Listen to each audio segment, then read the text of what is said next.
Hello friends, welcome back with this MS word tutorial. दोस्तों, इसकी जो पहले वाली वीडियो थी उसमें हमने स्मार्ट आर्ट के बारे में सारी चीजें डिटेल से पढ़ ली हुई थी और आज की इस वीडियो में हम पढ़ने वाले हैं चार्ट के बारे में कि चार्ट का यूज हम कैसे करते हैं और कहाँ पे करते हैं। मैं सारी चीजें आपको एक एक करके डिटेल में बताऊंगा आज। तो पहले मैं आपको बता देता हूँ कि चार्ट का यूज कहाँ करते हैं। सपोज आपकी एक कंपनी है और आपकी कंपनी में बहुत सारे एम्प्लॉयज वर्क करते हैं, परमानेंट सेल करते हैं, रोज सेल करते हैं और आपको देखना है कि किस एम्प्लॉयज ने, किस सेलर ने सबसे ज्यादा सेल की हुई है। मान लीजिए आप जनवरी या फरवरी या मार्च, किस मंथ की सेल को आप देखना चाहते हैं। आप देखना चाहते हैं कि आप पूरा एनालिसिस करना चाहते हैं कि आखिर किस सेलर ने सबसे ज्यादा सेल की है और किस मंथ में सबसे ज्यादा सेल की हुई है। तो आप यदि ये एनालिसिस करना चाहें तो किसी टेबल में अगर ये चीजें आप देखते हैं तो आपको काफी टाइम लगता है, लेकिन यही चीज अगर आप चार्ट के माध्यम से देखेंगे तो चार्ट एक ऐसा ग्राफिकल रिप्रेजेंटेशन है जिसके द्वारा आप एक नजर पे ही जान लेंगे कि किस एम्प्लॉय ने, किस कर्मचारी ने आपने सबसे ज्यादा सेल की हुई है और किस महीने में सबसे ज्यादा सेल की हुई है। इस तरह से हम चार्ट का यूज करते हैं। चार्ट का यूज आप ऐसे भी कर सकते हैं। सपोज आप किसी कॉलेज या स्कूल में वर्क करते हैं और आपको देखना है कि किस स्टूडेंट के सबसे ज्यादा मार्क्स हैं, कि कौन इस कॉलेज में टॉप किया है या वगैरह वगैरह। ये सारी चीजें आप चार्ट के माध्यम से सिर्फ एक नजर में देख सकते हैं। तो चलिए आज इसका प्रैक्टिकली यूज करके हम देख लेते हैं।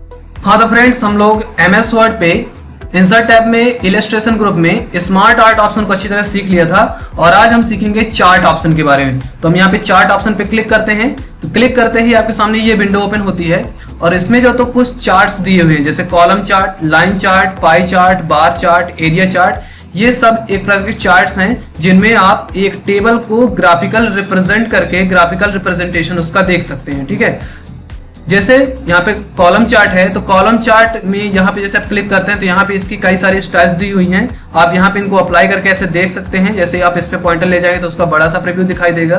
तो इस तरह से आप इसका यूज कर सकते हैं। यहाँ पे जो पाई चार्ट है, पाई चार्ट का भी काफी ज्यादा यूज होता है, लोग इसका भी काफी ज्यादा यूज करते हैं क्योंकि ये इजी होता है। कॉलम चार्ट और पाई चार्ट काफी इजी होते हैं। इसके अलावा भी लाइन चार्ट का भी आप यूज कर सकते हैं, लेकिन जिस भी चार्ट में आपको समझना आसान हो आप उस चार्ट का यूज कर सकते हैं। चार्ट का वर्क सबका सेम होता है, बस चार्ट को देखने का तरीका दूसरा होता है। ठीक है, तो सपोज यहाँ पे मैं कॉलम चार्ट को भी इंसर्ट करता हूँ। कॉलम चार्ट पे ऐसे क्लिक किया और इसको ओके कर देते हैं।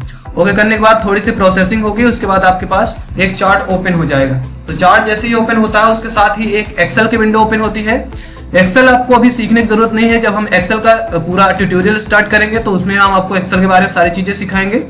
अभी आप जो तो सिर्फ इसको एक टेबल समझकर पढ़िए। सिर्फ एक टेबल है, आपको टेबल पे वर्क करना है। ठीक है, तो यहाँ पे देखेंगे, यहाँ पे कैटेगरी 1, कैटेगरी 2, कैटेगरी 3 और कैटेगरी 4 लिखा हुआ है। सेम एज यहाँ पे भी आप चार्ट पे देखेंगे तो कैटेगरी 1, 2, 3, 4 यहाँ पे भी शो हो रहे हैं।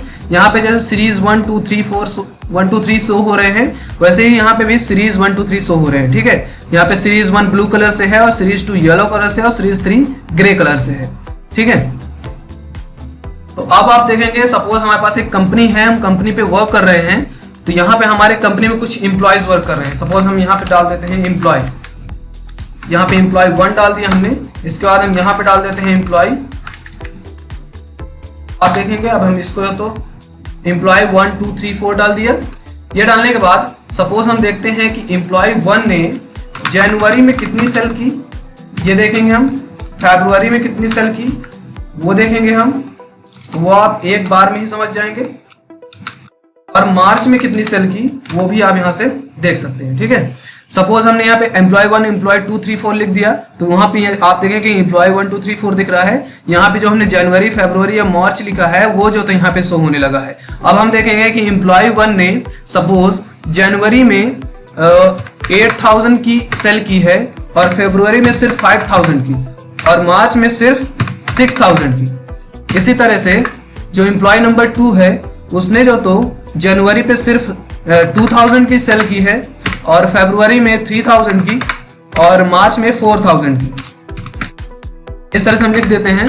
और यहाँ पे एम्प्लॉय नंबर 3 ने जनवरी पे सिर्फ 1000 की और फरवरी में 1500 की और मार्च में जो तो उसने की है 2000 की। ये ऐसे। ठीक है, और जो एम्प्लॉय नंबर 4 है उसने जो तो जनवरी पे सपोज की है 5000 की और फरवरी पे की है सपोज 9000 की और मार्च पे की है सपोज 7000 की। इस तरह से हम इसको लिख देते हैं। तो यहाँ पे आप देखेंगे जो हमारा एम्प्लॉय नंबर 1 है उसने जो तो सेल की है बट कम की है। यहाँ पे एम्प्लॉय नंबर 4 ने सबसे ज्यादा सेल की हुई है। जनवरी पे एम्प्लॉय नंबर 1 ने सबसे ज्यादा सेल की है और फरवरी पे एम्प्लॉय नंबर 2 ने सबसे ज्यादा सेल की है और मार्च पे सबसे ज्यादा की है एम्प्लॉय नंबर 4 ने। तो इस तरह से आप अगर इसको देखेंगे, इसमें आपको फाइंड आउट करने में टाइम लग सकता है कि किसकी ज्यादा जनवरी पे हुई है, बट यहाँ पे आप सिर्फ ग्राफिकल रिप्रेजेंट देखकर ही एक बार में समझ सकते हैं। सपोज यहाँ पे एम्प्लॉय नंबर 1 है और इसको जो तो मैं यहाँ से बहुत ही कम कर देता हूं। सपोज यहां से ये कर दिया मैंने। तो इसके बाद आप देखेंगे कि जो हमारा एम्प्लॉय नंबर 4 है उसने सबसे ज्यादा तीनों महीने में ही सबसे ज्यादा सेल की हुई है। इस तरह से आप जो तो इसको समझ सकते हैं, ठीक है। अब इसके बाद मैं आपको बता रहा था कि सपोज कोई स्टूडेंट है, कोई क्लास, सपोज आपके पास कोई स्कूल या कॉलेज में आप किसी वर्क कर रहे हैं और आपको देखना है कि उस टाइम पे क्लास का सबसे ज्यादा टॉपर कौन है, किसने सबसे ज्यादा नंबर गेन किए हैं। तो यहाँ पे सपोज हम लिख देते हैं अभी स्टूडेंट नंबर 1 और इसके बाद हम यहाँ पे कर देते हैं स्टूडेंट नंबर 2। ऐसे हमने लिख दिया और यहाँ पे इनको पकड़ के ऐसे ड्रैग कर दिया। तो ये स्टूडेंट 1 2 3 4 हो गया। यहाँ पे हम कुछ सब्जेक्ट्स के नाम लिख देते हैं, जैसे हिंदी, यहाँ पे लिख देते हैं इंग्लिश और इस पे लिख देते हैं मैथ। सपोज एक सब्जेक्ट और है तो आप यहाँ पे जो तो एक और बढ़ा लीजिए, जैसे मैंने यहाँ पे लिख दिया साइंस। इस तरह से हमने एक और ऐड ऑन कर दिया है यहाँ पे। तो चलिए अभी सपोज मैं कर लेता हूँ स्टूडेंट नंबर 1 ने हिंदी पे 99 गेन किए हैं, इंग्लिश पे 98 गेन किए हैं और मैथ पे किए हैं उसने 98 और साइंस पे किए उसने 97, ऐसे, ठीक है। इसी तरह से आप देखेंगे जो स्टूडेंट नंबर 2 है उसने जो तो हिंदी पे किए हैं 50, इस तरह 30 और 45, इस तरह से मैं कुछ भी दे देता हूं यहाँ पे।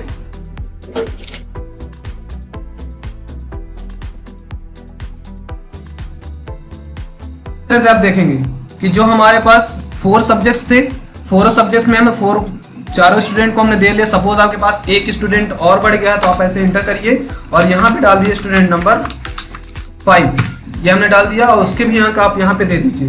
सपोज मैंने ये दे दिया। इस तरह से आप देखेंगे कि मैंने सबको दे दिए। आप इसको टेबल को थोड़ा सा बड़ा कर लीजिए ऐसे। तो यहाँ पे देखेंगे कि स्टूडेंट नंबर हिंदी में जो स्टूडेंट नंबर 1 है उसने क्लास पे टॉप किया हुआ है क्योंकि उसके सबसे ज्यादा नंबर है। यहाँ पे आप ग्राफ में भी देखेंगे कि सारे के सारे जितने भी लाइंस हैं, जितने भी लाइंस है सारे के सारे फुल हैं, ठीक है। तो यहाँ पे आप देखेंगे कि हमारा जो साइंस है वो प्लस शो होने लगा क्योंकि एक स्टूडेंट हमारा बढ़ गया है। स्टूडेंट नंबर 5 भी यहाँ पे हमारा शो हो रहा है। इस तरह से आप एक बार में ही पूरा एनालिसिस कर सकते हैं कि किसने टॉप किया है, किसने क्या किया हुआ है। जैसे ही आपका ये चार्ट वाला इस एक्सेल का वर्क खत्म हो जाता है, आप इसको यहाँ से क्लोज कर दीजिए। तो ये यहाँ से ऐसे क्लोज हो जाएगा। आप देखेंगे आपका चार्ट रेडी हो चुका है। यहाँ से आप समझ सकते हैं कि स्टूडेंट नंबर 1 ने हमारे कॉलेज से टॉप किया हुआ है, ठीक है। जैसे हम चार्ट इंसर्ट करते हैं तो यहाँ पे डिजाइन और फॉर्मेट 2 टैब एक्स्ट्रा आ जाते हैं। डिजाइन टैब इस चार्ट को डिजाइन करने के लिए है और फॉर्मेट टैब इस चार्ट में कुछ फॉर्मेटिंग करने के लिए, एक्स्ट्रा ऐड ऑन करने के लिए, ठीक है। तो अभी जैसे हम चार्ट के बाहर क्लिक कर देंगे तो डिजाइन और फॉर्मेट टैब ऊपर से चला जाता है, लेकिन जैसे इस पे हम दोबारा क्लिक करेंगे तो दोबारा से आ जाएंगे। तो इस तरह से हम इन चीजों को डिजाइन और फॉर्मेट टैब नेक्स्ट आने वाली वीडियो में सीखेंगे। आज की वीडियो के लिए इतना ही काफी है। मिलते हैं नेक्स्ट वीडियो में। I hope you will be better understand that how to use the chart in MS Word। अगर ये वीडियो आपको अच्छी लगी हो तो वीडियो को लाइक कीजिए और चैनल को सब्सक्राइब करना बिल्कुल भी मत भूलिएगा। Thank you.